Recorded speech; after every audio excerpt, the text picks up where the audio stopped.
So we will start with 12, the story of Abraham. We left off at the end of 11 with the descendants coming down to Terah. Terah had 3 kids. Does your book give you a picture of the family here? Yeah, it does. It gives a little flip chart? A little lineage.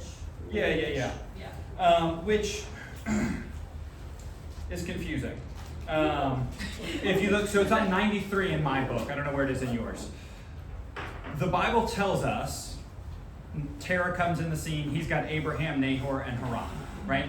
Now we have to piece together the rest of the stuff that comes out of that, which happens over the course of the next 20 chapters, where we are given more information over time to piece these things together, right? We are not told that Sarah is Abraham's half-sister until the second time that Abraham lies to somebody and says, she's my sister.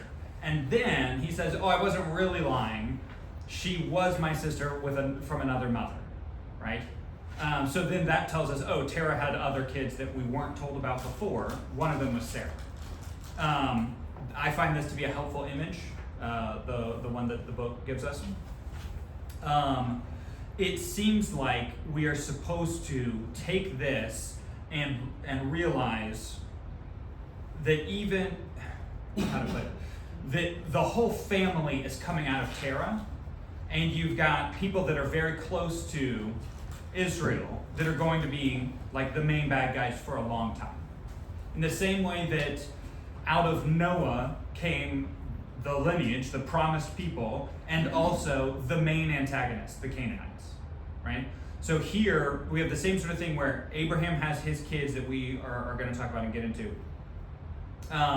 But also we have Haran, who has Lot, that leads to the Moabites and the Ammonites, who are going to be longtime bad guys in the story, right? And then in the middle you've got Nahor, who all of this is kind of interbreeding, right? But Nahor marries one of his brother's daughters, right? So his niece. They have kids, and that line leads to Rebekah, which ends up being Isaac's spouse. But then Rebekah's brother, Laban, has Leah and Rachel that we will get into on Thursday. And so there's a lot of inbreeding between Abraham's line and Nahor's line, right? But all 3 lines are kind of connected, right? Haran has Milcah, Milcah has Bethuel, Bethuel has Rebekah, and that leads to Leah and Rachel as well, right? So like, even Haran's line is part of this. It's very gross. But that is what the story is telling us, right? This is the stuff that we're getting out of it. It seems like Terah has the intent of going to, where is it? To Canaan, right? In the end of chapter 11, Terah takes his family and they go together from Ur with the intent of going to Canaan. They do not make it. They get to Haran, they settle there. Abram then in 12 picks up the call. So then Abram is called by the Lord. This is how we're gonna split up this morning. So Abram gets this call at the beginning of 12. The Lord says to him, go from your country and your kindred and your father's house to the land that I'll show you. I will make you a great nation. I will bless you and make your name great, so that you will be a blessing. I will bless those who bless you, and those who dishonor you I will curse. In you all the families of the earth will be blessed. What did Abram do to get this? Nothing. That will continue to be the point. I think that's one of the main points in Genesis, is Abram is chosen, and we are not told why, right? Some people make the argument that God comes along and offers this to a bunch of people, and Abram is the one who obeys. And so Abram is given the promises and the blessings and everything else because he's the one who obeys. and the other people don't, and so they're not in. We don't see that anywhere in the text. That's not told to us. It seems like the Lord is telling him to go, and if he goes, this is all the stuff that will happen. I'll bless you, I'll bless those who bless you, I'll curse those who curse you. All the families of the world will be blessed through Abram, right? This is the beginning of several instances of God coming down and calling and covenanting and making promises with Abram. What we're going to continue to look at is Abraham's response, Abraham's responsibility, right? What is he supposed to do? And the book talked for a bit about unconditionality, right? If this is conditioned or unconditioned. So we'll get into that as well. So he makes these promises. So Abram does what God tells him to do. And then the Lord appears to him once he gets to Canaan and says, yeah, this is it. This is the land that I'm going to show you. This is the land that I'm going to promise, that I'm promising to give to you, right?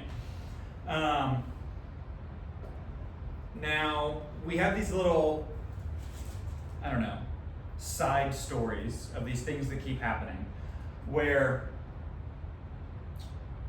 Abraham is supposed to be doing these things and then ends up going on tangents, and we're told about all these tangents. So they end up in Egypt, and he gets his wife to lie about their relationship because he's afraid that if they know they're married, they will kill him so that they can marry her.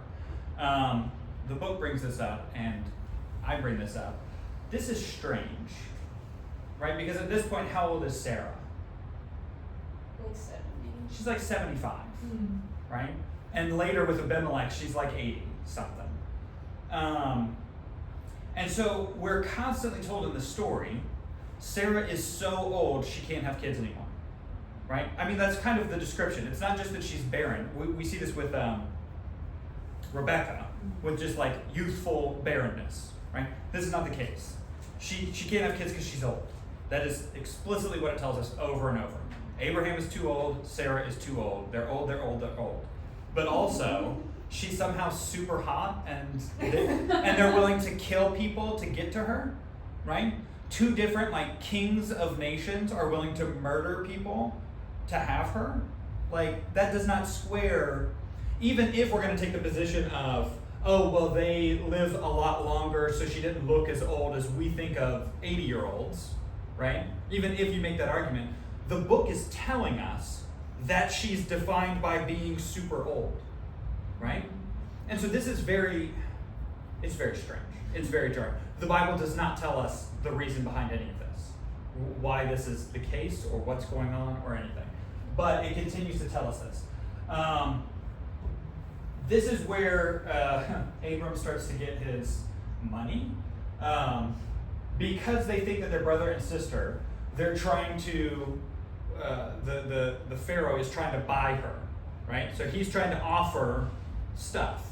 I'm going to give you all of these goods and services and money in order to pay for her, to marry her, the right to marry her, a bride price or a dowry or however you envision it. Abram makes a lot of money off of this because you would think that because it's deceptive, he would have to give the money back when the deceit is found out and they flee. But that's not the case. Because God shows up and deals with Pharaoh, Abram is just told to leave. He doesn't have to give back all the stuff that he made, which is also strange. Yeah. We're going to talk about this next week. This is mirrored in Exodus. Actually, it's not even next week. It's Thursday. This is almost exactly what happens with Joseph going into Egypt.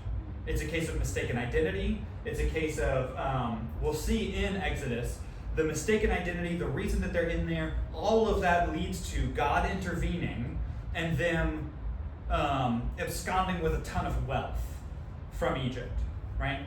This story is a forefront, an archetype that we're going to see play out again in Exodus, which I think is what I think the article I sent you is talking about, is we're supposed to already know the Exodus when this is coming out. So when we see Abram go into Egypt under a false identity, under false pretenses, and end up absconding with all their money, we're supposed to think, oh, that's just what they did in Exodus. That's the same thing that I know is going to happen in 400 years. We're supposed to be thinking in those terms, relating the two stories. Does that make sense? Go ahead. In 17 it says, but the Lord afflicted Pharaoh and his house with great plagues because of Sarah. Yep. So fast forward. Yep. Is this the same plagues or is this a different Pharaoh We don't know. when Moses is out there? We don't know.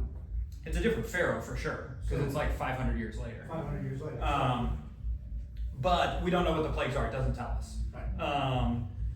We see the same sort of thing that happens with Abimelech, though, with disease and plagues and unhealth, illness within the people, but we don't know specifics. I doubt that it's turning the water into blood and frogs falling from the sky and all this like crazy miraculous imagery that we get in Exodus. I don't think it's anything like that. I think if it were, it would tell us. It just seems to be generic plagues. The point being that God is intervening in order to stop this. Okay. It is not clear. I think it depends on your translation. It is not clear how far the relationship between Pharaoh and Sarah went. Some translations, some theologians, some people reading this look at it and say, no, Sarah and Pharaoh were married in the eyes of like the Egyptian people, and then the plagues came because the relationship was not pure because she was married, and then he released her.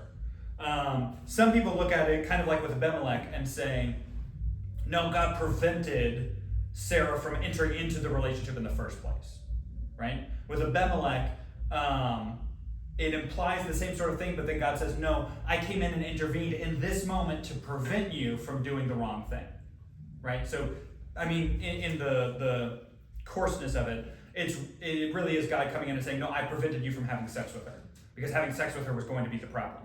It's not clear if that's what happens with Pharaoh or not. We're not told that information. Does that make sense? Good. Sarah does not seem to have much of a choice in this, right? I mean, I guess she's along for the deceit, along for the, right? But it seems very much like Abram is benefiting off of doing whatever. It doesn't seem very protective. It doesn't seem very righteous of Abraham to be doing these things, Abram to be doing these things. But this is the story that we get. We will continue to see these issues pop up of bad stuff happening to secondary characters, and we're supposed to overlook it. And But Abram is pimp, yeah. yeah, Yeah. and we're supposed to overlook it, and for us in our culture, it's hard to overlook it. So we end up talking about it more. So there's some side quests going on. We talked at the end of last week about looking at Lot. We have Lot, we have this random guy we've never heard of before or after, Eleazar, right? God, Abram cries out to God and says, like, you've promised me these things, but right now it looks like Eleazar, like my second in command, my most faithful servant, is going to inherit everything. I don't have anybody to give it to, so I might as well give it to him. Lot seems to be in the same sort of thing. Here in 13, it seems like this is where Lot and Abram separate. They have both gained wealth, it seems like, at the hands of the Egyptians, and there's too much of them. There's too many people, too many sheep, whatever, for them to stay together, so they have to separate. Lot chooses what appears to be the better option, but then where does Lot go immediately? I don't think he goes to Sodom yet. Well, he goes out to it's like the hill country close or something like that. Yes. He goes to what it tells us is a city.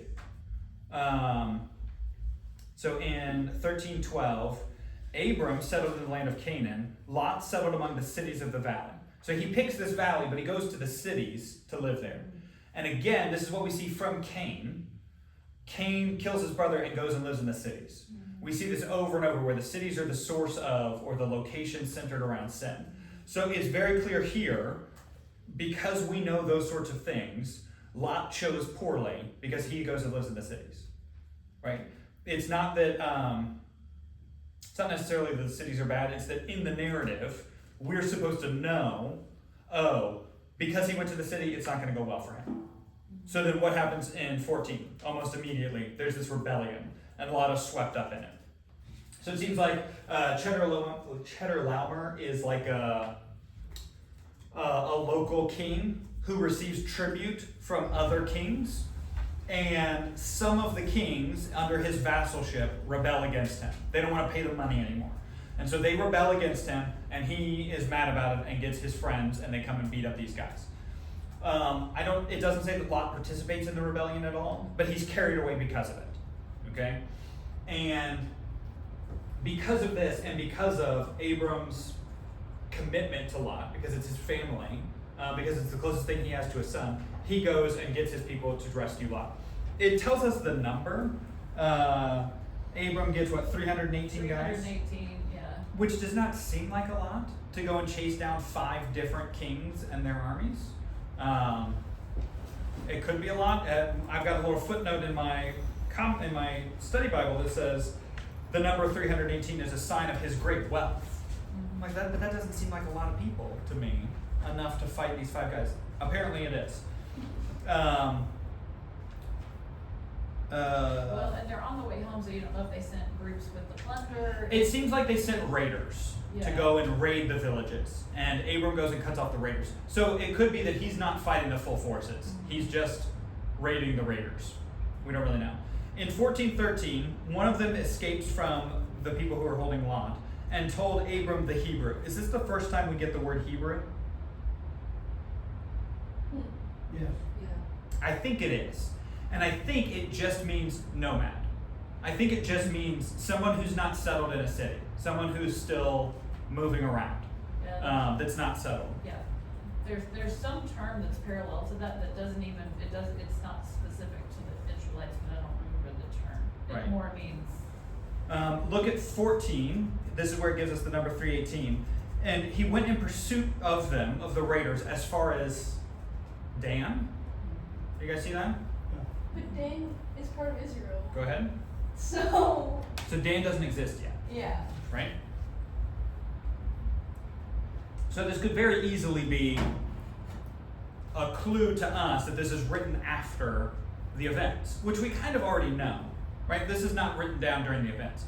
So by the time this is written, Dan does exist. And they're using it as the geographical marker for people who also know the story. So you could say something like, trying to think of an example for us in Florida, of like, during the Seminole War, they were fighting over such and such, and these people fled all the way to Pensacola.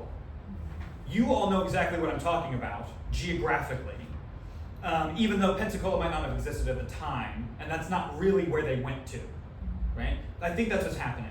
But this is an indication to us that this story is written after, in hindsight, collating the stories to tell us what's going on, right? Using words like Abram the Hebrew, which probably did mean nomad at the time, but means a lot more now, right? Abram the first Hebrew or whatever, even though the Israelites don't even exist yet.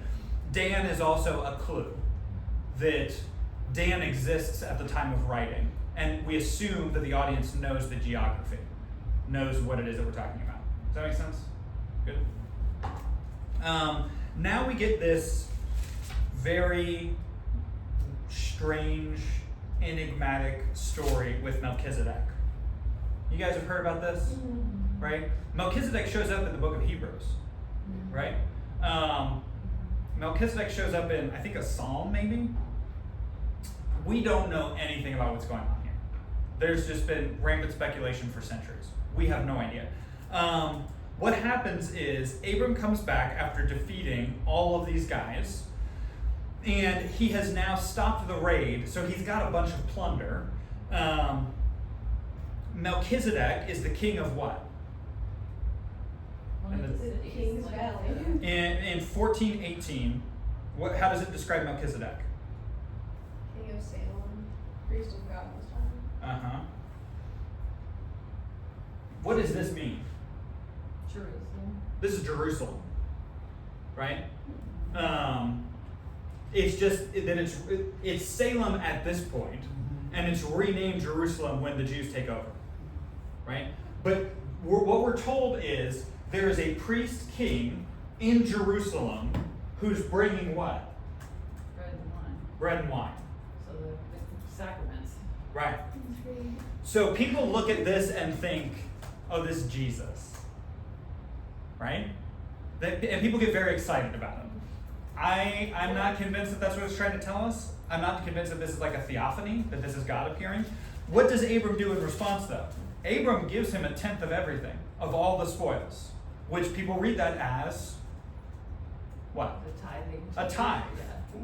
To this priest king. He's offering God a tithe. And one of the references Jesus as a priest in the order of Melchizedek. Yep. Which is like, okay, why? What we generally interpret that to mean is a priest who's also a king. Throughout Israelite history, priests and kings are not in the same line. And Jesus is both priest and king, a high priest and a king, and Melchizedek is the only other one who serves both roles. Okay. That's what we take that to mean. But a lot of people look at this and think this is a Christophany, that this is Jesus coming and interacting. This is Christ, the second person of the Trinity, coming as a human being and interacting. I tend not to agree with that because he seems to be a king. Mm-hmm. So it seems like after this story, he goes back to being a king. He seems to have some sort of origin or some sort of destination. Mm-hmm. Whereas the guy who comes and meets Abram right before the angels go to Sodom and Gomorrah, that guy doesn't have a story. He doesn't have a past. He doesn't go anywhere after. It seems like he appears and then he disappears. We never hear from him again. That seems much more like a theophany, an interaction with God, where the person just disappears. This guy has a name. He's got a job. He's got 2 jobs. He's king and priest, right? He lives in this town, and it seems like people know who he is. And so for me, it doesn't seem as likely for it to be a Christophany because at this point in the Old Testament, Christ does not operate in incarnation, right? Coming as Jesus was fundamentally different because he took on real flesh. And everything else, anytime that he appears when he's burning in the furnace with Shadrach, Meshach, and Abednego, he's an apparition, right? He's not born of a person and growing up and feeling pain and dying. That is unique to the incarnation. So anytime he shows up other than that, it is not, I don't know how to say it, it's not real. It's not physical. It's the appearance of physicality. Does that make sense as a distinction? But this guy seems like he's got physicality. This guy seems real because of the background and definition. Because I have a lot of buddies, guys in school with me, smart guys, who say, no, this is a Christophany. This is Jesus. Fine. I don't know. People are very interested in who this guy is. And then he disappears and we never hear from him again in Genesis, right? It's over. Any questions on this? It's very interesting. It's just very weird. I don't know if I'm supposed to say weird. Okay, let's look at a new covenant, a follow-up covenant, more promises. I don't know how we understand this. 15:4, God comes again. This time it tells us the manner in which God is speaking to Abram. Before it just says God spoke to Abram and said these things. Now, what does it tell us in 15:1? It tells us specifically that it's a vision, right? Later we'll see that Abram is dreaming. He's entering a deep sleep and having a dream that appears to be God speaking to him through it. Here, the word comes to Abram in this vision where Abram is complaining about Eliezer, right? And he says, Eliezer is not going to be your heir. Your very own son shall be your heir, which also excludes Lot, right? I think.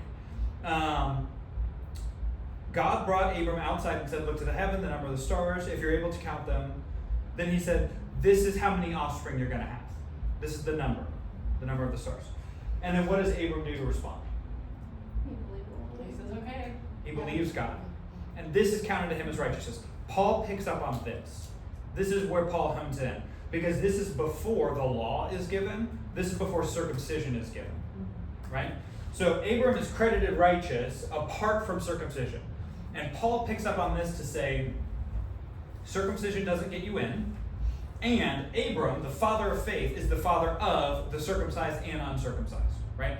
Paul draws a lot out of this. I don't know if we would put as much emphasis on this if apart from Paul emphasizing it for us, but now that Paul has, it's kind of hard to miss that this is huge, right? Before Abram does anything, he receives he's declared righteous by God. I'm sure some people will look and say, well, Abram did do something, right? Abram did go when God told him to go, and that's an act, that's working, that's faith. But here it seems God is offering a promise, and the belief is what seals it, right? Let's see. Here is the sleeping. God actually tells Abram in verses 12 to 16, he tells Abram about Exodus. He tells Abram, you're going to have descendants, you're going to have a ton of people, they're going to be enslaved for 400 years, and then I'll bring them out. Again, the audience is reading this on the other side of Exodus. And so the audience is not wondering, what does this mean? What's going to happen next? They know exactly what God is talking about. And God is saying this, depending on how you look at it, because it's part of the plan, right? He knows it's going to happen, and he's telling Abram it's going to happen. It's not that the enslavement in Egypt is a shocker for God. God tells Abram it's going to happen, right? I'm pointing over here, but I don't have it on the screen, so sorry this confusing. Not only does he tell Abram it's going to happen, he tells him the timeline. He says it's going to be 400 years that your descendants are going to be enslaved in Egypt. And that's exactly what Exodus tells us. And then, as part of this dream, this deep sleep that falls on Abram, Abram's sitting there with these animals that he has killed, and he tears them apart and is laying them out. And then what does God do? Appearing as a smoking firepot and a flaming torch, he passes between the animals, the pieces of the animals that have been rent asunder, and there's blood on the floor, and Abram is sitting there in front of it. And the flame and the light passes in between. And on that day, God made a covenant with Abraham, saying, to you and your offspring will give this land, and he gives the geographical coordinates, right? From here to here and there to there, right? God enters into covenant with Abraham. Abram does not enter into covenant with God. Abram does not pass through the animals, right? Are you all familiar with the animals and what they're doing, this function, right? They rip the animals apart, they make a deal, guys on both sides, and they kind of pass through the animals to say, if I renege on the deal, if I back out, if I break my word, then you, as the other end of the covenant, can rip me apart just like these animals, right? I'm saying that my word is as important as my life, and I'm going to agree to this, and if I don't, you can kill me, and it's fine. That's the agreement, right? God passes through. Abram does not. Again, it comes back to this idea of conditions. Unconditionality versus conditions. God has entered into this and said, this is what I'm going to do, right? We get conditions after. You have to do circumcision. You have to do these things. You have to listen and obey. Listen and obey. That's what I tell my kids. But Abram does not bind himself in the covenant by passing through these things. He binds himself in the covenant through circumcision. Right? That's kind of his way to agree to it. So the book brings this up, and I'm curious what you all think. The book says that using words like unconditional is inaccurate. I think it's probably because we use words like unconditional for talking about like predestination and Calvinism and all that sort of stuff, right? Unconditional election. And so it's kind of like a trigger word. But it was curious because the book said this is not unconditional, it's irrevocable. So he says it's an irrevocable promise that God is making, but it's not unconditional. I'm curious if you all think there's a difference. To me, it seems like it's the same thing. Yeah, it's like both. If God can't if it's irrevocable, if he can't revoke the promise, then there aren't any conditions placed upon it, the way that I understand it. I was talking to a couple of buddies last night, and they said, no, it's different. Irrevocable means something different than unconditional. It does mean something different, but I think it's both. I can't, like, what did Abram do? He didn't pass between the pieces, he didn't do anything, so it is unconditional. But it's also irrevocable because, like, God cannot lie. Like, Mhm. he made that covenant, he can't revoke it. So if Abram, right, Abram comes along and when does circumcision happen? 17? If circumcision comes along and Abram says, oh no, I'm good. I'm out. I'm not going to do that. I'm 99 years old. I'm not going to deal with this, right? Then does all this go away? The promises that God made here, do those go away because Abram is now opting out? Right? I think that's the question, is can God back out of this if Abram changes his mind? I think what we see throughout Genesis is no, because a lot of people act very badly and God carries them along, right? And it seems like the promises are more, God is fulfilling them because of himself, not because of the people, right? God made these promises, and by upholding them, he's proving himself to be faithful. He's not proving anything about Abram or Isaac or Jacob's kids. He's proving something about himself, and that's the point. I think we tend to miss that and think, oh, Abram believed God and it was counted to him as righteousness, right? Oh, Abram was this great pillar of faith. But I think the point is that it's God doing it, and God working through to keep his own promises and doing what he needs to do in order to remain faithful to himself, right? Because if he breaks his promises, then he would be ripped asunder, which I think, you can't rip God. I think it's metaphorical of his character would be destroyed, right? It's an impossibility for him to do something against his own character, and so he would be destroyed. He would be undone if he is doing something in opposition to himself. Does that make sense? It almost seems like, to go back to the irrevocable, unconditional thing, when God tells Abraham to circumcise everybody, there is a point in the text where it says, and then the Lord withdrew. So it almost seems like it's like, okay, I'm going to do this,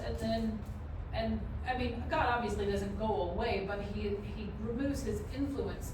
And I kind of interpret that as to see whether Abram would follow through on that instruction. And the covenant is to your offspring, and you kind of wonder, well, if Abraham had not followed through on that instruction, if God withdrew, there was obviously a moment where Abraham was acting on his own, so to speak. The covenants with the offspring, would it just have taken a different route? Yeah, I would have to see what it is that you're referencing. I don't see something about God withdrawing. Let's see, 17:22. When he had finished talking with him, God went up from Abraham. Mm-hmm. Okay, I assume that means they're no longer having this face-to-face vision meeting. Right. I don't think it means that he withdrew his presence or anything. I think it just means that the communication has stopped, because the communication comes and goes. I don't think it means Well, like I said, God's always there. It's not like he wasn't really there, but it's almost like now you've got this command. Now I'm not going to sit here and you're going to do it all. I'm not sitting here helping you, Right. kind of doing this with you. I'm going to say hands off, and now you go do it. Yeah. Here's where we get circumcision.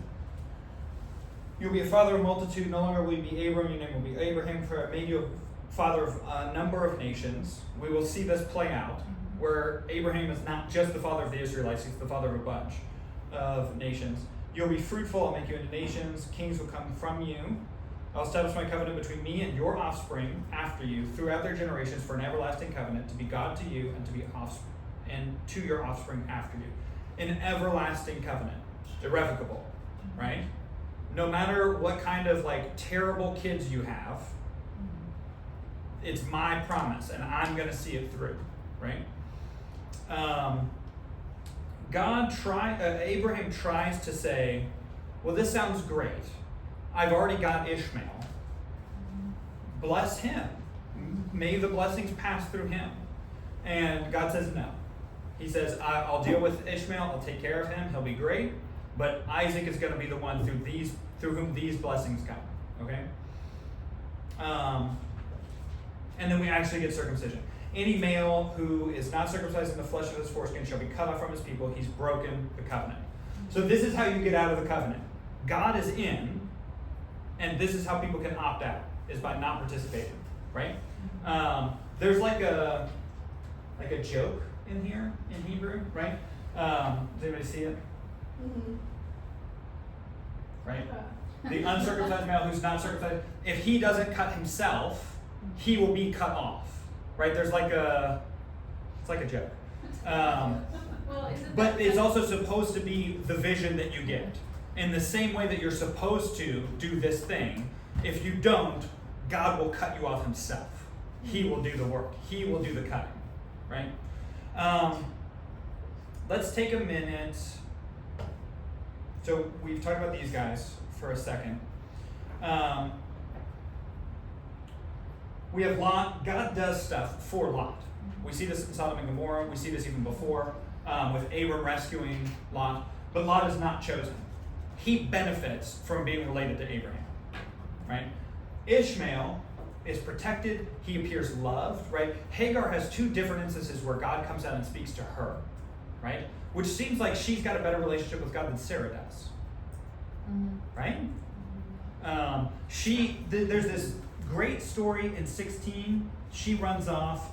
God comes to her in 16:8 and says, Hagar, where have you come from and where are you going? This is very similar to Genesis. This is Genesis 3. Where are you? Right? And she says, I'm fleeing. The angel of the Lord, which people take to mean Christ, says, go back and I will take care of you. I will multiply your offspring so they can't be numbered. She calls on the name of the Lord who spoke to her and says, you are a God of seeing. Truly, I have seen him who looks after me. She has a face-to-face encounter with God. Same thing happens again after Isaac is born, when Abram sends her away. Right, Sarah sees Ishmael making fun of Isaac. Sarah says, get rid of her. So Abram gets up in the morning and takes some bread and one skin of water and gives them to Hagar and his firstborn child, right? He's 14 at this point, and sends them away into like the desert. And it gets to the point where they are both dying of thirst. This is in 21. She sets the boy down, which like, he's 14. I don't understand. Because when you read the story, you think it's a baby, but it's not. He's 14 by now. She sets him down and then goes off because she can't bear to see him die. So she sets him down like under a bush in the shade because she knows that he's going to die. She goes off a distance so that she doesn't have to watch him die. And then what happens? God hears the voice of Ishmael, and the angel of God, again, people like to think this is Jesus, called to Hagar from heaven and said, what troubles you? Fear not, for God has heard the voice of the boy. Lift up the boy and hold him in your hand, and I will make him a great nation. Then God opened her eyes, and she saw a well of water. She went and filled the skin with water and gave the boy a drink.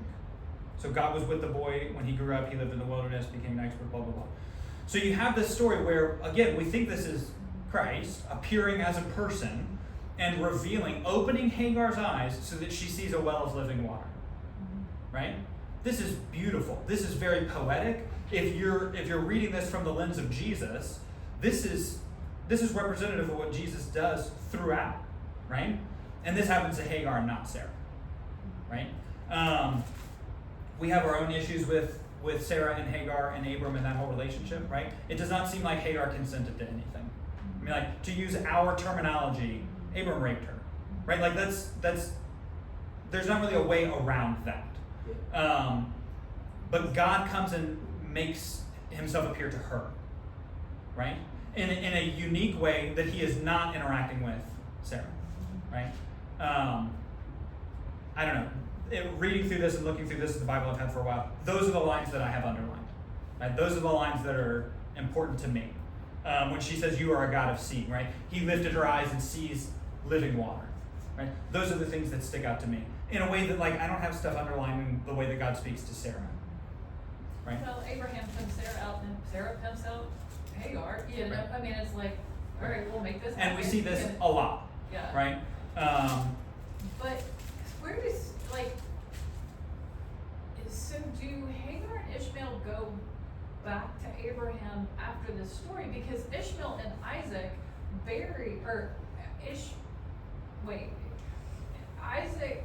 Isaac and Ishmael bury Abraham together at the end of Abraham's life. So Abraham has married the other lady, had other kids with him. He gives them gifts and sends them off to the east to protect Isaac's line. Yeah. But then Ishmael and Isaac bury him together. So I would imagine there's got to be some sort of reconnection.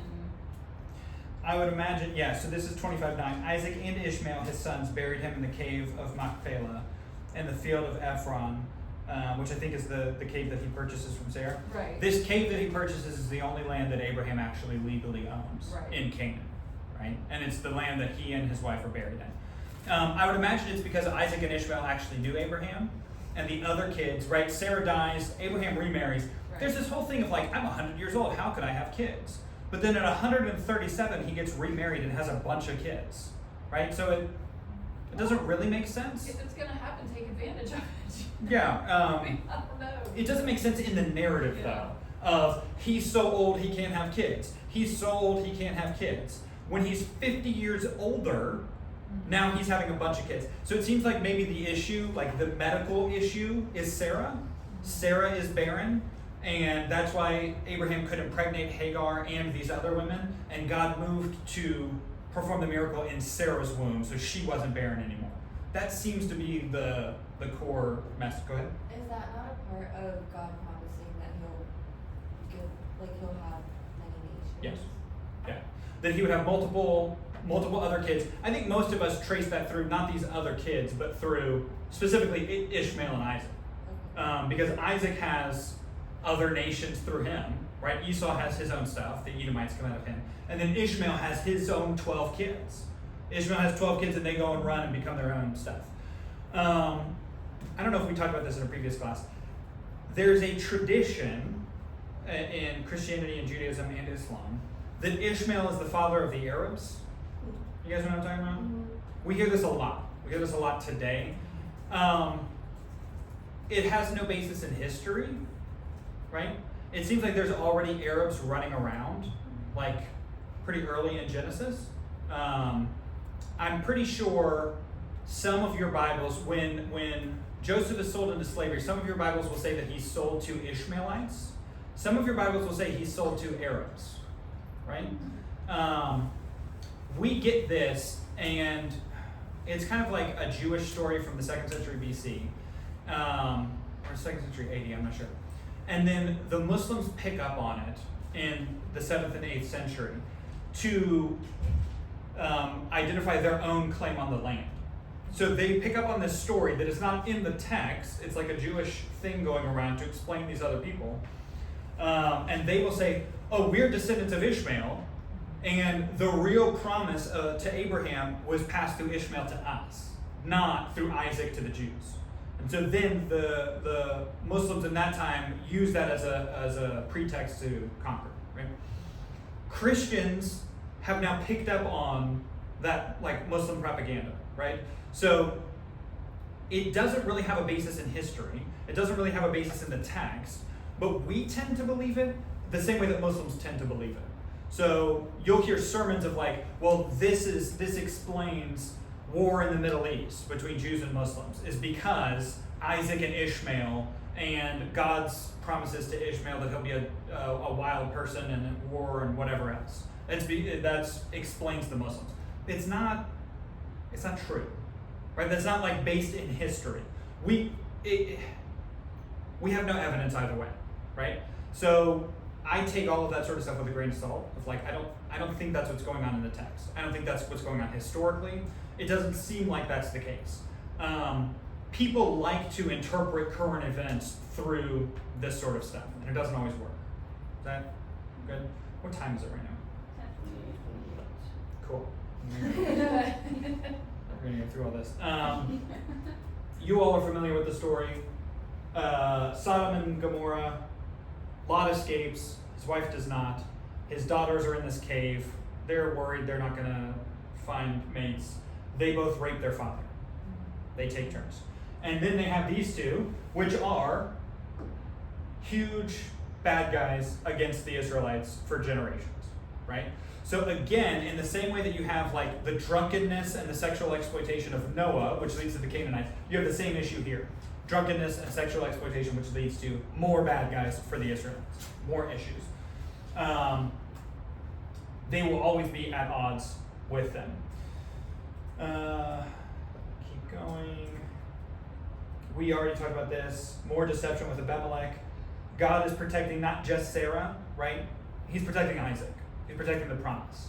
Again, kind of what we were talking about with your paper. Sarah seems to be the object, not necessarily a character in this, right? She is Abraham's wife. She is Isaac's mother. And here, she is just a passive token that's passed around, right? It does not seem like God is doing this to protect Sarah. It seems like he's doing this to protect the promises he made to Abraham to pass on through Isaac. I don't know why it doesn't click when I tell it to go. Isaac is born. We talked about this briefly. Because Isaac is born, this is very like Game of Thrones, right? Isaac is born. He's going to get the promise. So Sarah's got to get rid of anybody else who could compete to inherit. Ishmael's the first one that's got to go. And then all of the other kids also have to go later on. After Sarah dies, Abraham has other kids. They've all got to go to protect Isaac's promise. God still blesses Ishmael because he's Abraham's child. Ishmael benefits from that, even though he's not the one to receive the promise. Even though he doesn't receive the covenant, Ishmael is still blessed and protected by God, along with Hagar with him.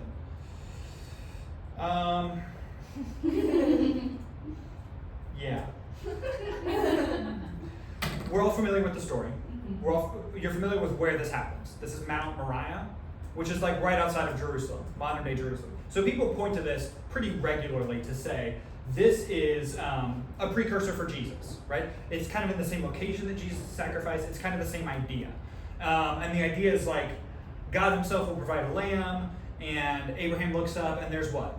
A lamb with his head caught in thorns, right? You're picking up the imagery, crown of thorns, and he will be sacrificed instead of the promised son, right? And we Christians pick up on that pretty easily to say Jesus is sacrificed in our stead, and we can become part of the promise, right? The exchange. But this story is nuts, right? I mean, this is, if you think about it for more than a second, it is crazy, right? A lot of people point out, like, what about Sarah? What is Abraham planning on telling Sarah? Somebody, I don't know if it was our book or another one, pointed out, this happens in 22, and then what happens at the beginning of chapter 23? She dies.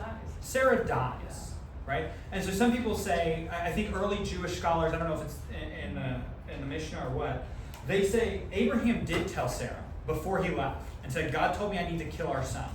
So he goes and walks his 3-day journey to Mount Moriah, and Sarah dies from grief because she thinks it's going to happen and she can't live anymore. And that's why he buries her when he gets back, is because she dies because she can't deal with it. Or, I mean, the other way it works out is like Isaac comes back and then tells his mom, you'll never guess what Dad and I did. And then Sarah dies of grief of like, I've been married to this guy for years and I didn't know he was capable of this, right? What does it do to Isaac and his like mental state? The only way that I can ration it out is like Abraham knocked him out, right? So when he's bound and tied and everything, I hope Isaac is unconscious and not like seeing his dad do this. I don't know. Go ahead. I think it's Angel Studios. They put out a movie. Okay. It's like 3 hours long, and I went and watched it. Mm-hmm. And he doesn't tell Sarah before he leaves. He Yeah. doesn't tell Isaac until they're up there. God He's himself will questioning. provide the land. He's up there the whole time, and it's him having flashbacks of when he was a kid and all this other stuff, and It's all twisted. It's very It's twisted. very strange. all, People use this story a lot to say Christianity and Judaism are nuts. How could you believe this? How could you believe that God tells somebody to kill a son? That's wrong. And if you think that it's right, then you're wrong, right? Because imagine if any of you your best friend in the world, who is the most spiritual person who you trust, if they came to you and said, God told me to kill my child, how would you respond? Very negatively, I hope, right?